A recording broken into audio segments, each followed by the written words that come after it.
I appreciate y'all taking time on the program. Y'all got such a broad outreach, and I appreciate you taking time on the program to publicize.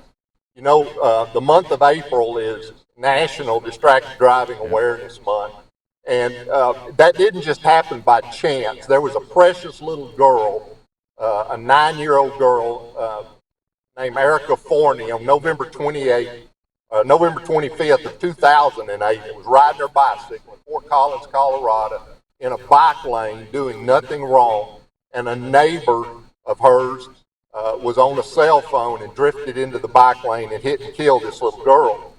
And through that tragedy, Erica Forney's mom, Shelly Forney, and I mentioned that name, Rick, because she would be an excellent person for y'all to have on BCB Live.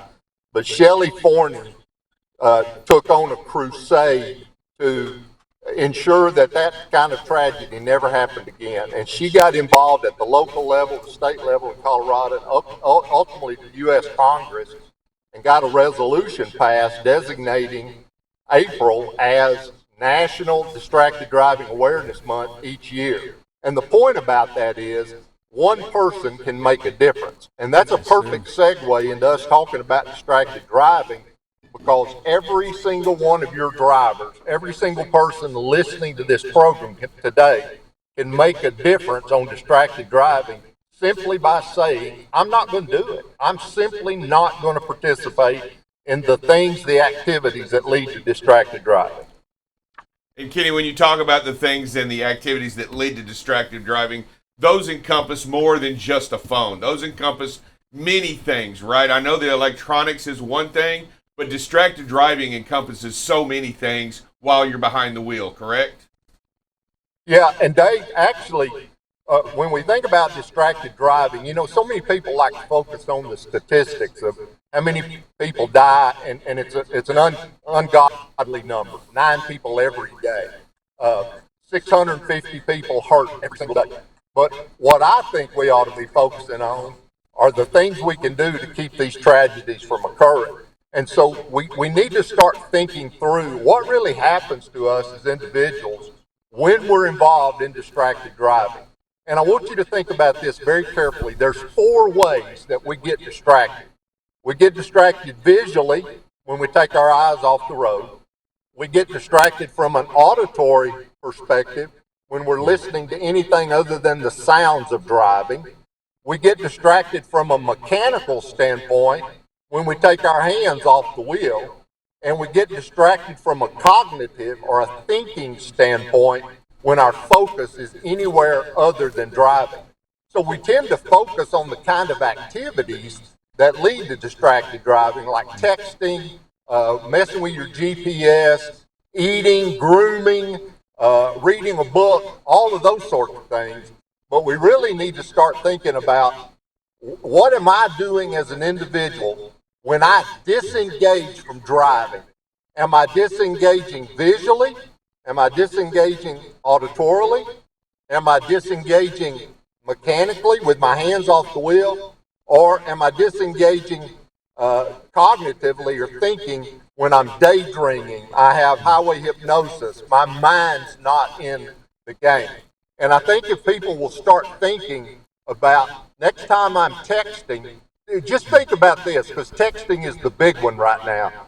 But whenever somebody is texting, they're looking at their cell phone, so they are visually distracted. They are holding the cell phone, so they are mechanically distracted. And they're thinking about the text, so they are cognitively distracted. So of the 4 different ways that you can be distracted, visually, auditorily, mechanically, and cognitively with your brain, when you're texting, you're doing 3 of those things right off the bat. So if we'll start thinking through the ways that we get distracted, then we start thinking about those activities that lead us to be distracted. And it just, to me, it resonates. No matter what I may be thinking about trying to do in the car when I'm driving, I think about, how does it engage one or more of those 4 ways that I can be distracted. Hey, Kenny, let's just throw an extra wrench in there, because if that truck driver is doing all of that as well while they're driving, odds are that four-wheeler's doing the same thing, and that is a recipe for disaster. Whether when that truck and the four-wheeler are have their hands off when they're doing that texting, and you're taking 3 or 4 of those items out of the, and you have two parties participating in that. It just spells disaster, right? Yeah, Rick, and it's interesting you bring that up about how it ends up, the actual observation of a vehicle on the highway when the driver driving that vehicle is distracted. Y'all know I'm a retired Texas State Trooper, and when I was still working the road as a highway patrolman, we didn't have cell phones at that time. So if I got behind a car that was driving 10 or 15 miles an hour below the speed limit, I could guarantee you before I stopped that car that it was going to be an impaired driver, a drunk driver, a DWI. Today, if you're behind a car today that's driving 15 miles an hour or below the speed limit and you get to where you can pass them safely, invariably you'll look and they're either talking on a cell phone or they're texting. And the point about that is a lot of times people will get mad at them, they'll honk their horn, they'll flash their lights, and the person will temporarily put the phone down. And you'll observe all of a sudden their driving is very good. They get up to highway speed. They maintain lane integrity. They're doing everything right. And so you know then that if the person is not engaged on that phone, if they're not distracted, they actually can drive proficiently. So that tells you instantaneously that we can't do both things simultaneously and do them well. So, yeah, whenever you see vehicles out here driving like that, you just know today that person is distracted. Kenny, it's so much easier said than done, right? The practice of doing that cell phone, I get it, right? It's just you don't pick up the phone, you don't text. We can say that, but it's like smoking a cigarette. It's just don't smoke it and you'll be okay. Well, it's that craving, it's that urge, it's that I wonder what's on my phone that I'm missing out on. How do we change that perception that says, leave the phone alone? You know, Rick, there's all sorts of recommendations of how to stop distracted driving. I talked to a young lady the other day, not a very experienced driver, and she actually said this. She said, I'll be glad when technology gets to the point that will keep me from being distracted. And I fleshed that out. I said, what do you mean? And she said, well, I want the car to be so smart that no matter what I do in it, it keeps me safe. And I want to tell you, we're certainly not there right now. But, you know, just that mindset that people want to keep doing the things that cause distracted driving. And I think you hit the nail on the head when you made the analogy about stop smoking. At some point, Rick, we just got to decide that we're going to be adults about this, and we're not going to do it. We're just not going to do the activities that lead us, again, to be visually, auditorily, mechanically, or cognitively distracted in our driving. And I keep repeating those 4 things because I want your listeners to think about the way that we actually disengage from a vehicle when we are distracted and driving. And to me, that's so much more important than trying to remember the stats and how many people will die today and how many people get injured today. Just think about when we're driving, we need to be engaged with driving. In fact, I want to make a real quick analogy, and then we'll wrap up and talk about whatever y'all want to, but we wouldn't tolerate that from any other kind of profession. What if y'all had a dental appointment today and you went to your dentist and they put you in the chair and the dentist said, you know, Rick, I'm sorry, but you hadn't been taking care of your teeth and you're going to have a root canal today. And he gets all ready to work on your teeth. And when he starts working, he's got his cell phone there in his hand and he's watching a YouTube video.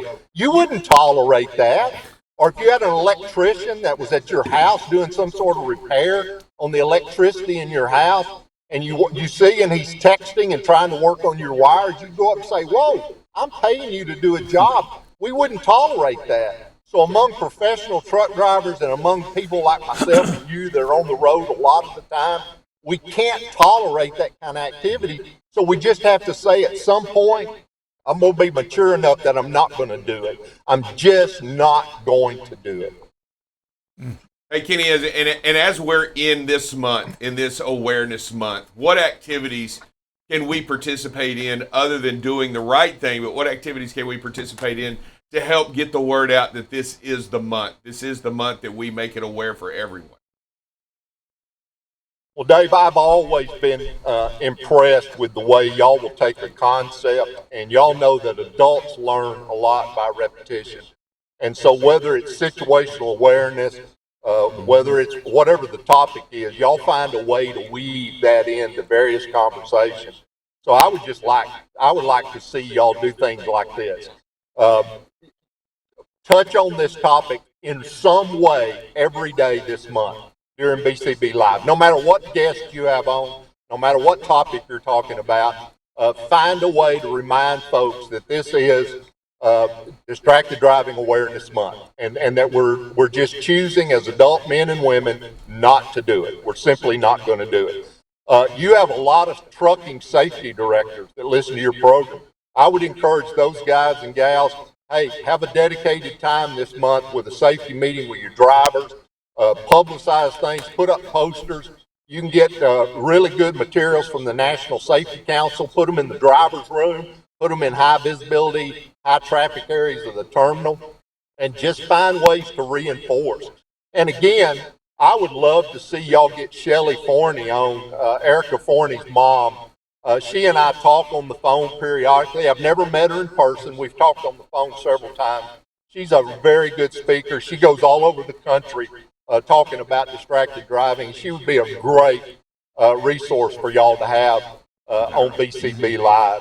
And you know, I go back, I started and told you that and I wanted to tell y'all the story of her precious daughter, Erica and Shelly, to let you know that one person can make a difference.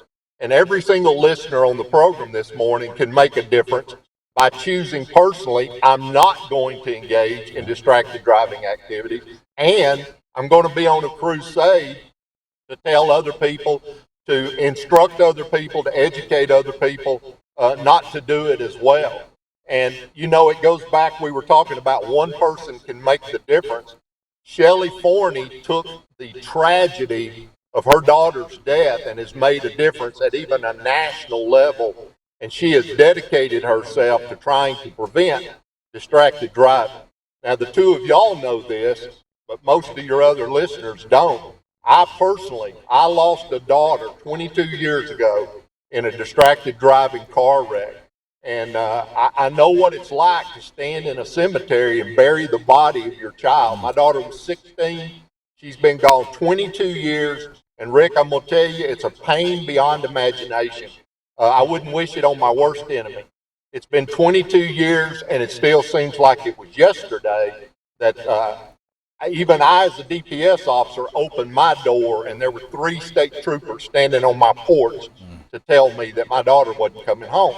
And that motivates me to be involved every single day in transportation safety. So I tell you that good things can come out of these tragedies, but the best part about it is we can prevent these tragedies from occurring in the first place, because this is absolutely a preventable thing. If we will just simply say, I'm not going to do it. I'm not going to drive down the road and text. I'm not going to drive down the road and shave. For you ladies, I'm not going to drive down the road and put my makeup on. I'm not going to eat when I'm driving down the highway. I'm not going to engage in those kind of activities. Because again, and I want to repeat, anytime we take our eyes off, we're visually distracted. Anytime we're not listening to the sounds around us, we're auditorily distracted. Anytime our hands are off the wheel, we're mechanically distracted. And anytime we're daydreaming or thinking about something else, we're cognitively distracted. And we need to be engaged in the very, very serious business of driving these cars and trucks and motorcycles up down the highways. Hey, Kenny, I want to jump into one specific subject. Yesterday on the Dallas News, I watched the Texas DPS talking about this subject, but specific around construction zones. Kenny, when it comes to that distracted driving in those construction zones, explain to us, and I know we know, but I think we need to hear it from somebody like you. It's even that much more critical to put that distraction away, because you all of a sudden you have humans right there on the highway. You have lanes that have been narrowed down. Kenny, it's dangerous for those construction workers out there. No doubt, Rick. And it's ironic. Next week is National Road Construction Safety Week. Every year, flagmen, these guys working on the side of the highway, get run over, get killed in these. And we've got so many of our highways under construction now, and a lot of times the construction zones are very long in length. I mean, you're in them for miles. And we've just got to be at the top of our game. We've got narrow lanes. We have where we're being diverted into a different traffic pattern than we're used to. And you're right. You've got guys and gals standing there on the side of the highway trying to do a job. We are actually into their workplace, with a 4,000 or 5,000 pound automobile or an 80,000 pound tractor trailer rig, and we literally have driven into their workplace. And just as a fellow human being, we owe them the respect and the dignity to be safe around them while they're trying to repair the highways that we're trying to drive on. So, excellent point of connecting the dangers of distracted driving to the dangers of driving through a construction zone. And it increases the danger exponentially, not only for myself when I'm the driver, but for those men and women that are working in that area as well. Great point. Hey, Kenny, I want to tell you, and Dave, I don't know if you heard it as well, but you said something there that I've really never given it much thought, or not thought the way you said it. Their workplace is where you're driving in their workplace, and man, does that alone should make all of us slow down a lot. We are in their work zone, Dave. Yeah, we're in their spot, their place to be, and we all find a comfort. But not only that, Kenny, when we talk about those things, we've also had first responders come on and talk to us, and how dangerous it is for them also out there when you're entering into those, disco lights into a traffic scene or what have you. You really need to also refocus your efforts because you don't know what's coming up, right? You see the warning signs, but what we do know is there's another work area going on, and we got first responders in that temporary work area as well, right? Yeah, and every single state now has passed legislation that you actually have to move over if you're on a multi-lane highway, or you got to slow down if you can't move over. And it used to just be for police officers and firefighters and ambulances, but they've changed that now and added any of the highway work crews that are out there, a wrecker that's out picking up a disabled vehicle on the side of the road. And states are getting very aggressive now about enforcing that law, and that's a moving violation. And so for a trucking company, you pick one of those up, and your CSA score goes up in unsafe driving. I mean, it has a business nexus as well outside of the danger to the folks there on the side of the highway. Hey, Kenny, I want to thank you for being on BCB Live. Kenny, I love you. I love your passion behind what you speak on and how you do it. And there's always so much emotion when you come on here. I can feel it from you, and you pass it on down to each and every one of us. Kenny, kind of leave us with something today. If there was one thing you wanted us, our listeners, to do today and today forward, what is that going to be? I just want you, Rick, to know that every person can make a difference. I use the analogy of Shelley Forney making a difference, me dedicating my life to traffic safety in honor of my daughter. And I want to say those two names. Erica Forney, that is the 9-year-old girl that was tragically run over in Colorado, Fort Collins, Colorado. And my daughter, Lindsay Ann Ray, who died 16 years old, died in a distracted driving accident involving a tractor trailer rig, of all things. And but one person can make a difference. And so I want to challenge every BCB Live listener today for you, men and women, to make a personal pledge to yourself, your family, the motoring public, that I'm going to make a difference. And the difference I'm going to make is I'm not going to drive distracted. Wow. When I'm behind the wheel of that car, that truck, or the handlebars of a motorcycle, I'm going to be fully engaged with the activity of driving. I'm going to be engaged visually. I'm going to be engaged auditorily. I'm going to be engaged mechanically with my hands on the wheel. And I'm going to be engaged up here in my noggin cognitively, thinking about what I'm doing, focusing on this very important but possibly very dangerous activity of driving on a public highway. So Rick, Dave, thank y'all for having me. I love you guys to death. And just know this, one person can make a difference. So everybody on BCB Live today, go out there and make a difference. Awesome, powerful stuff, Kenny. Love you. Appreciate that.